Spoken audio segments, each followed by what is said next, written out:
Le débat sur les orientations budgétaires est bien l'occasion de réaffirmer des politiques de planification écologique qui servent l'intérêt général. L'effondrement climatique nous oblige et Monsieur Fesneau, nous approuvons votre engagement pour l'écologie. Nous aimerions plus que des paroles et des comparaisons internationales vaseuses. C'est aussi l'occasion de réaffirmer que les inégalités de naissance de plus en plus prégnantes ne seront pas une fatalité, mais bien le résultat de politiques inégalitaires. La théorie du ruissellement, comme celle des premiers de cordée, ne sont que des mirages dans un monde libéral féroce qui déshumanise et exploite une grande majorité des travailleurs et travailleuses de notre pays. Jamais la France n'a eu autant de milliardaires et jamais elle n'a connu autant la misère. La révolte des Gilets jaunes et celle des banlieues montrent l'urgence à travailler les fractures entre périphérie et centralité, villes et campagnes. Il en va de notre démocratie, de la solidité de notre modèle social, de notre réponse à l'effondrement climatique.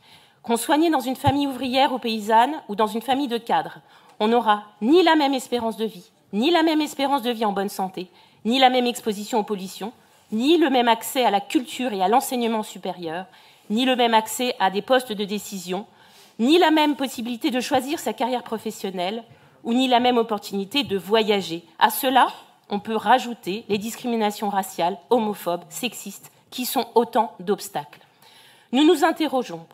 Quand le système d'aide agricole privilégie les grosses exploitations tournées vers le commerce international et la nourriture animale, alors que les prix des fruits et légumes ont augmenté de presque 30% en 2 ans, quelle sécurité alimentaire offrons-nous à nos concitoyens ? Quand les métabolites de pesticides, les PFAS et les nitrates empoisonnent notre eau potable, que les nanoparticules de plastique polluent l'air et les sols jusqu'à être retrouvées dans les fœtus humains, quelle sécurité sanitaire offrons-nous à nos concitoyens ? Quand les gens n'arrivent plus à se chauffer et que leur pouvoir d'achat s'effondre, faute d'une politique globale et volontariste de rénovation énergétique, quel bien-être offrons-nous à nos concitoyens et concitoyennes ? Alors, en 2024, les priorités de notre groupe seront plus que jamais celles qu'indique notre nom, la bifurcation écologique et la solidarité.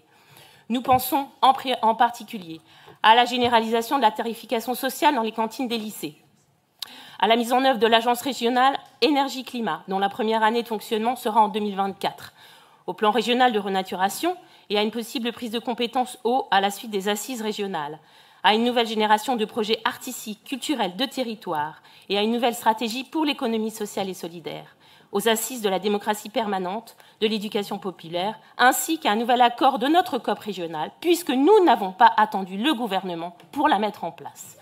On estime à 55 millions les augmentations de dépenses de fonctionnement en 2024 dues à l'inflation et à la hausse des taux directeurs décidés par la Banque européenne. Monsieur Forissier, vous regrettez l'augmentation de ces frais. Il faudra donc batailler pour que nous sortions de l'orthodoxie financière. Quant aux recettes de la région, elles seront loin d'augmenter aussi vite que les dépenses. Et dans ce contexte économique volatile, elles sont une raison d'inquiétude dans la construction d'un budget déjà contraint. Si la hausse de 10% de la taxe sur les cartes grises émeut dans les rangs de l'opposition, alors je les invite à s'intéresser aux choix faits par des exécutifs de droite. Par exemple, la région Pays de Loire a décidé d'augmenter l'abonnement des transports scolaires de 36% à la dernière rentrée des classes. Dans notre région, les transports scolaires sont gratuits et le demeurent. Et notre majorité régionale revendique d'y consacrer 13 millions d'euros par an. Dans notre région, des milliers de billets gratuits sont proposés dans les transports Rémi aux 15-25 ans depuis le mois de septembre. Et notre majorité régionale revendique d'y consacrer 7 à 8 millions d'euros par an.